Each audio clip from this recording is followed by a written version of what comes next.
శ్రీమాత్రే నమ. జయ గురు దత్తాత్రేయ నమ.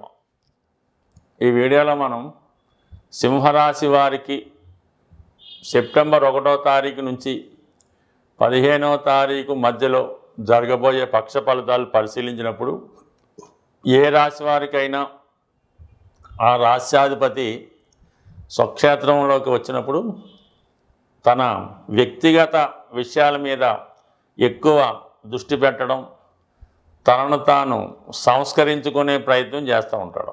ఏదైనా ఒక లైఫ్ని, జీవితాన్ని ఒక ఆర్డర్లో పెట్టి ఒక క్రమశిక్షణలో పెట్టే ప్రయత్నం చేస్తూ ఉంటాడు. సాధారణంగా ఈ సింహరాశి వారు ఎంతసేపు ఇతరుల కోసం, తల్లిదండ్రుల కోసం, పిల్లల కోసం, వాళ్ళ కోసం ఆలోచిస్తూ వ్యక్తిగతంగా వాళ్ళ మీద వాళ్ళు పెద్దగా శ్రద్ధ తీసుకోవడం జరగదు. దానివల్ల కొంతమందికి ఆహార విషయాల్లో లోపం రావడం వల్ల అయితేనే, వేరే కారణాల వల్ల అయితేనే సడన్గా సిక్ అవ్వడం అది జరుగుతూ ఉంటుంది. అయితే వీళ్ళకి కామన్గా ఈ నడుము నొప్పి ఒకటి, ఈ బ్యాక్ పెయిన్, కొంతమందికి హార్ట్ పరంగా ఉన్నటువంటి సమస్యలు, బీపీ లాంటివి రావడం జరుగుతూ ఉంటుంది. అంటే అందరికీ కాదు, ఏజ్ని బట్టి రావడం జరుగుతూ ఉంటుంది అది.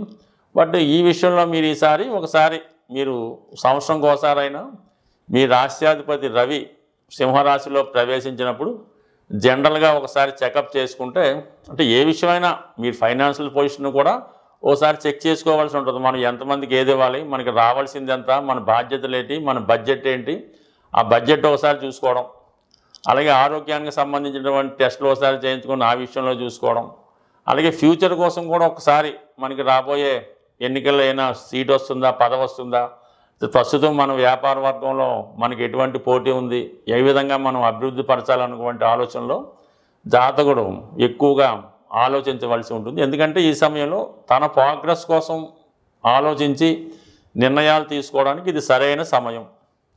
అయితే బుధుడు ధన లాభాధిపతిగా ఉండడం వల్ల అటు కుటుంబ విషయాలు, కుటుంబ వ్యాపారాలు, కుటుంబ సభ్యుల్ని ఆర్డర్లో పెట్టడం, అలాగే ధనం సంపాదించడం, రావాల్సిన ధనం చూసుకోవడం, ఎక్కువగా ఆర్థిక సంబంధించిన విషయాల్లో ఎక్కువ శ్రద్ధ పెట్టడం జరుగుతూ ఉంటుంది.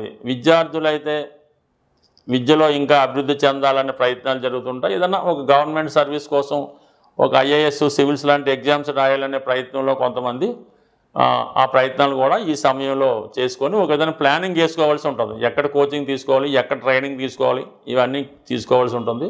అయితే కేతువు అక్కడ ఉండడం వల్ల ఏంటంటే చాలామంది మిమ్మల్ని నిరాశ పెట్టే ప్రయత్నం చేస్తూ ఉంటారు. ఏదో చిన్నపాటి ఉద్యోగం చేసుకోవచ్చు కదా, ఉన్నంట్లో ఏదో సరిపోతుంది కదా, అలాగే నిరాశపరుస్తూ మిమ్మల్ని ఎదగనివ్వకుండా అడ్డుకోవడం జరుగుతూ ఉంటుంది. సో ఏదైనా కేతువు రాశి ఉన్నప్పుడు ఒక ఫలితాన్ని సంపూర్ణంగా తీసిన తర్వాత కొత్త ఫలితాన్ని ఇవ్వడం జరుగుతూ ఉంటుంది. అంటే ప్రస్తుతానికి మీరు ఏదో ఒక చిన్న స్థాయి ఉద్యోగంలో చేస్తూ ఏ సివిల్స్కో ప్రిపేర్ అవుతున్నారు, ఒక పక్క ఉద్యోగం కూడా చేస్తున్నారు.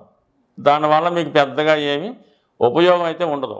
అంటే అతీతమైన కృషి చేస్తే ఏదైనా సాధించవచ్చు, కానీ కామన్గా జ్యోతిష్ శాస్త్ర ప్రకారం ముందు ఏదైతే మీరు చిన్న ఉద్యోగాన్ని చేస్తున్నారో దాన్ని కంప్లీట్గా విడిచిపెట్టి సంపూర్ణంగా మీ యొక్క గోల్ మీద దృష్టి పెట్టినప్పుడు మీరు అనుకున్నది కంప్లీట్గా సక్సెస్ అవ్వడం జరుగుతూ ఉంటుంది.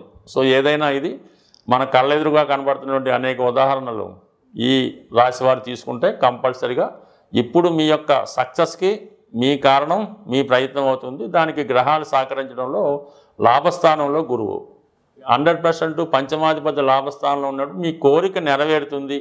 మీలో విద్వత్తుకు తగిన గుర్తింపు ఉంటుంది. అది సినిమా రంగమా, రాజకీయ రంగమా, ఇంకొక రంగమా, రియల్ ఎస్టేటా, ఏదైనా ఉన్నామండి. ఏదైనా ఒక విద్యా సంస్థ ప్రారంభించి దాన్ని పైకి తీసుకొద్దామా అన్నటువంటి విషయంలో సంపూర్ణంగా సక్సెస్ పొందుతారు. అంటే మీ ఫాలోవర్సు, మీ అభిమానులు, మీ శిష్యులు, మీ సంతానం మీకు సహకరిస్తారు. కొన్ని సందర్భాల్లో వారి యొక్క డెవలప్మెంట్ కూడా మీకు మంచి ప్రోత్సాహాన్ని, ఉత్సాహాన్ని ఇవ్వడం జరుగుతూ ఉంటుంది. సో మీ దగ్గర వర్క్ నేర్చుకున్నవాడు ఏదో ఒకటి సాధించి గొప్పగా సక్సెస్ సాధిస్తాడు. అంటే మీరు నేర్పిన విద్య మీ దగ్గర నేర్చుకున్నది వాడు దాన్ని ఇంకా గొప్పగా ప్రయత్నం చేసి ఒక గుర్తింపు రావడం జరుగుతూ ఉంటుంది. వాడిని ఇన్స్పిరెన్స్గా తీసుకొని మీరు ఆ ప్రయత్నం చేసి మీరు కూడా అదే స్థాయిలోకి రావడానికి ఇది గొప్ప అవకాశంగా మనం భావించవచ్చు. దాంతో ధనస్థానంలో కుజగ్రహం, యోగకారకుడు, భాగ్యాధిపతి ధనస్థానం, మీ పెద్దవారి యొక్క నేమ్ అండ్ ఫేమ్ సహకరిస్తుంది. వారసత్వంగా వచ్చే పదవి లాంటిది రావడం కానీ, స్థిరాస్తుల మీద సంపాదన కానీ, ఏమైనా రాయల్టీ లాంటిది కానీ, ప్రభుత్వ పదవి కానీ, ప్రభుత్వ గుర్తింపు కానీ రావడానికి అవకాశం ఉంటుంది. ఇంకా చతుర్థాధిపతి ధనస్థానం, ఏదన్నా ఒక సింహరాశి వారి జీవితంలో అభివృద్ధి చెందాలన్నా పతనం అవ్వాలన్నా కేవలం వారు మదర్ కారణం అవుతూ ఉంటారు. సో ఈ సమయంలో మీ యొక్క తల్లిగారి యొక్క ప్రోత్సాహం కూడా కామన్గా ఉండడం వల్ల మీరు కూడా గొప్ప యోధుడిగా వీరుడిగా ఎదగడానికి ఈ రాశి సహకరిస్తుంది. అయితే అష్టమ శని ప్రభావం వల్ల చాలా వరకు నిరాశ చెందకుండా ఎవరు ఎంత నిరుత్సాహపరిచినా మిమ్మల్ని బ్లేమ్ చేసినా అవమానపరిచినా మీ పట్టుదలతో మీరు ముందుకు వెళ్ళడం వల్ల మాత్రమే సాధించగలుగుతూ ఉంటారు. ఇతరుల మాటలు నమ్మి వింటే మాత్రం అది మీకు ఫెయిల్యూరే కారణమవుతుంది. మీ యొక్క అభివృద్ధి కూడా అక్కడితోనే ఆగిపోవడం జరుగుతూ ఉంటుంది. అలాగే సప్తమంలో రాహు ఉండడం వల్ల మరి రాశి యందు ఉన్నటువంటి కేతువు సప్తమ రాహు కొన్న సందర్భాల్లో మీకు మీరు ఎక్కువగా ఊహించుకొని అతిగా ఊహించుకొని ఇబ్బంది పడడం కూడా జరుగుతుంటుంది. అంటే ఈ అతిగా ఊహించుకోవడం వల్ల వచ్చిన ప్రమాదం ఏంటంటే ఏదో పరీక్షల ముందు చదువుకోవచ్చు, ఎలక్షన్లు వచ్చినప్పుడు కదా మనం పోటీ చేయడం, అప్పుడు ఎన్నికలు అప్పుడు చూసుకోవచ్చు. ఇప్పుడు నుంచి మనకు పని ఏముంది, ఇంకా ఎలక్షన్లు 3 సంవత్సరాలు ఉన్నాయి కదా, ఇప్పటిదాకా మనీ టైం వేస్ట్ చేసుకోవడం అని కాలయాపన చేయకుండా ఇప్పటి నుంచే మీ ప్రయత్నం చేయడం వల్ల రాబోయే మరి కాంపిటీషన్లో అది ఏదైనా అవ్వచ్చు, అది క్రీడారంగం అవ్వచ్చు, రాజకీయ రంగం అవ్వచ్చు, సివిల్స్ అవ్వచ్చు, గ్రూప్ 1 అవ్వచ్చు, ప్రభుత్వ ఉద్యోగం అవ్వచ్చు, 100% మంచి సక్సెస్ ఈ రాశి వారికి రావడం జరుగుతుంది. అయితే నిరాశ చెందకుండా సంపూర్ణ ప్రయత్నం చేయవలసి ఉంటుంది. అయితే కొన్ని కావాలంటే కొన్ని వదులుకోవాల్సి ఉంటుంది.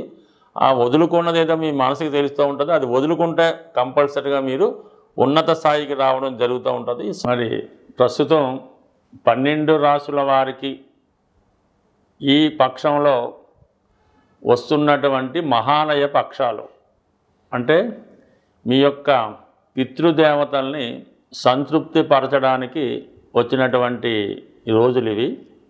సాధారణంగా జన్మజాతకంలో పుట్టినప్పుడు కానీ కొన్ని సందర్భాల్లో గోచారరీత్యా కూడా ఇటువంటి పితృదోషాలు అన్నవి ఏర్పడుతూ ఉంటాయి.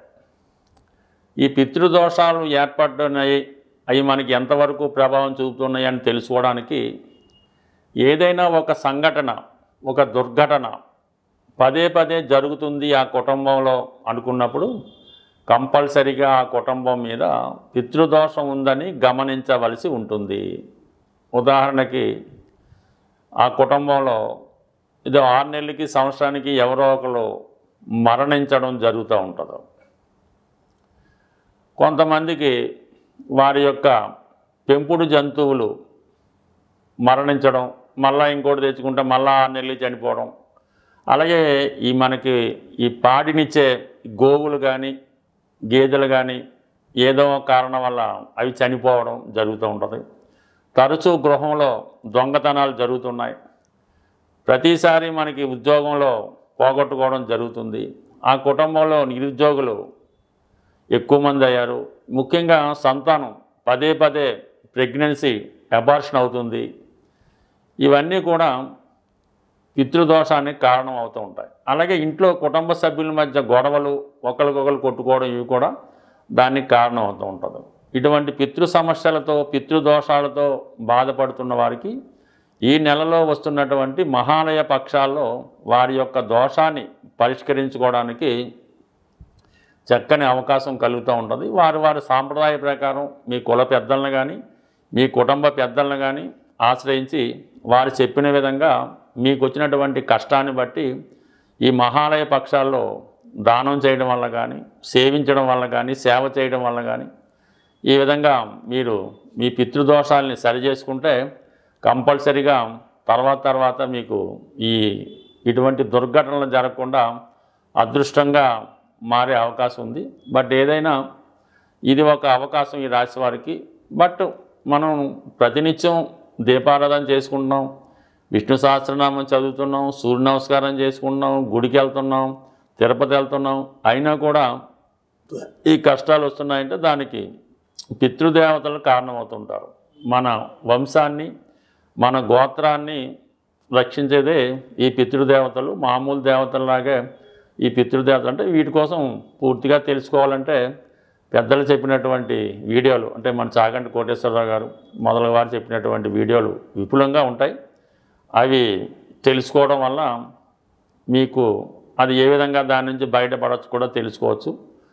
మరి కొద్దిపాటి పరిజ్ఞానంతో చెప్తున్నట్టు మాలాంటి వాళ్ళు ఏదో పరిహార నిమిత్తం అంటే జ్యోతిష్ శాస్త్రంలో వచ్చినటువంటి కష్టాలకి ఏది పరిహారం అన్నది తెలుసుకొని మీకు ఈ రిపీటెడ్గా వచ్చిన కష్టాలకి ఈ మహాలయ పక్షాల్లో ఈ తగిన పరిహారం చేయడం వల్ల మీకు కంపల్సరిగా ఈ దోషాల నుంచి బయటపడి మరి చాలా ఆనందంగా సంతోషంగా ఉంటారని ప్రార్థిస్తూ నమస్కరిస్తూ స్వస్తి.